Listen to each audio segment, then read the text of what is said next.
Chapter 8. 2 more golden tickets found. That evening, Mr. Bucket's newspaper announced the finding of not only the 3rd golden ticket, but the 4th as well. 2 golden tickets found today, screamed the headlines. Only 1 more left.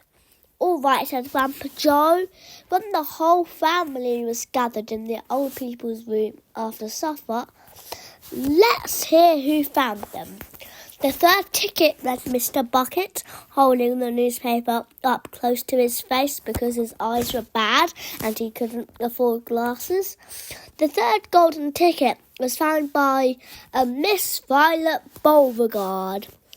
There was great excitement in the Beauregard household when our reporter arrived to interview the lucky young lady. Cameras were clicking and flash bulbs were flashing and people were pushing and jostling and trying to get a bit closer to the famous girl. And the famous girl was standing on a chair in the living room, waving the golden ticket madly at arm's length as though she were flagging a taxi. She was talking very fast and very loudly to everyone, but it was not easy to hear all that she said because she was chewing so ferociously upon a piece of gum at the same time.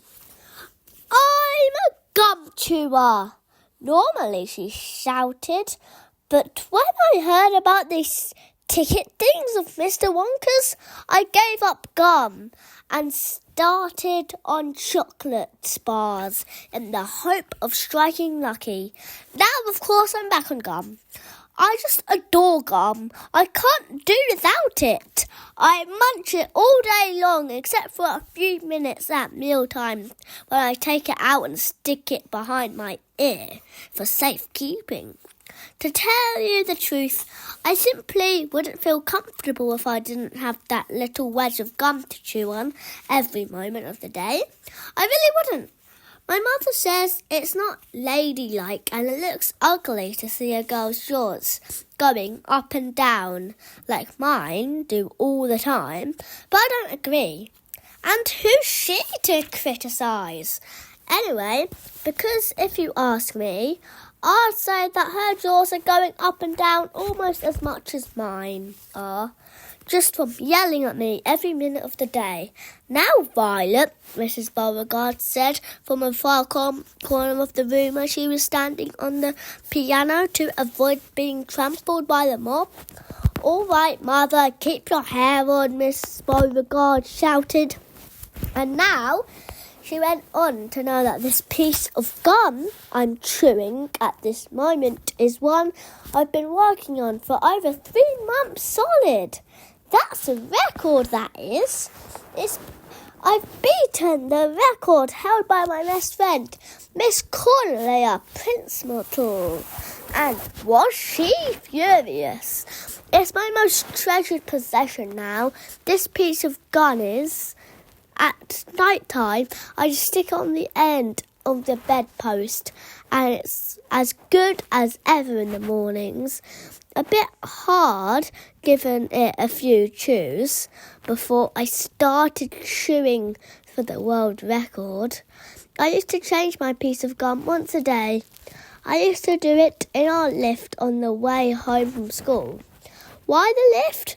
Because I like sticking the gooey piece that I just finished with to one of the control buttons.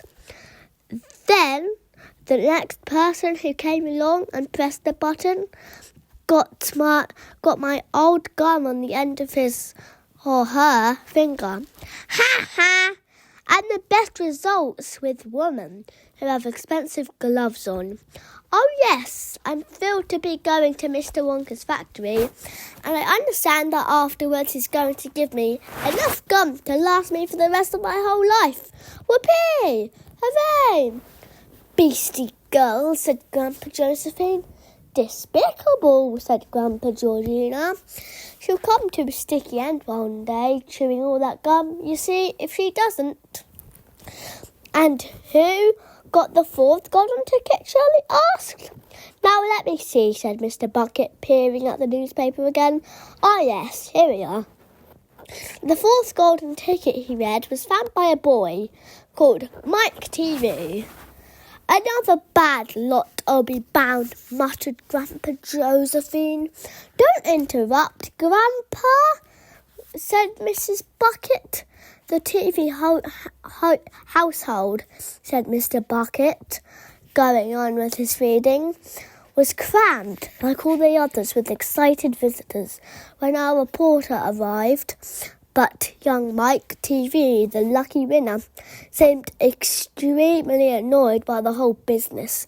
Can't you fools see I'm watching television? He said angrily.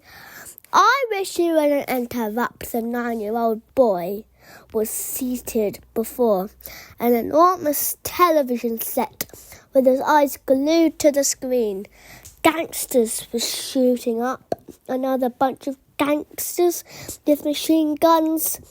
Mike TV himself had no less than 18 toy pistols of various sizes hanging from belts around his body, and every now and again he would leap up into the air and fire off half a dozen rounds from one or another of these weapons. Quiet, he shouted when someone tried to ask him a question. Didn't I tell you not to interrupt? This show's an absolute whiz-banger. It's terrific. I watch it every day. I watch all of them every day. Even the rotten ones where there's no shooting. I like the gangsters best. They're terrific. Those gangsters, especially when they start pumping each other full of lead, or flashing the old stilters, or giving each other the 1, 2, 3 with their knuckle dusters. Gosh, what wouldn't I give to be doing that myself? It's the life, I tell you. It's terrific. That's quite enough, snapped Grandma Josephine. I can't bear to listen to it. Nor me, said Grandpa Georgina. Do all children behave like this nowadays? Like these brats we've been hearing about? Of course not, said Mr. Bucket, smiling at the old lady in the bed. Some do, of course. In fact, quite a lot of them do, but not all. And now there's only one ticket left, said Grandpa George.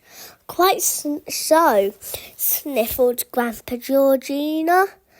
And just as sure as I'll be having cabbage soup for supper tomorrow, that ticket will go to some nasty little beast who doesn't deserve it. Chapter 9. Grandpa Joe takes a gamble. Okay. While I was reading that, my neck was really hurting because I popped that book up to my pillow, my neck. But I'm building Willy, Wonka in Minecraft now. But my back hurts.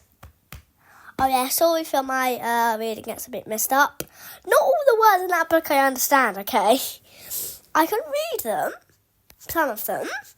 I know what most of them mean, but ones that I like. Sorry if I don't know what Violet Beauregard's friend is. This one of I think this is the only chapter of the book where I had an outro. Hey, I bet all of the books have an outro now, huh? Like that.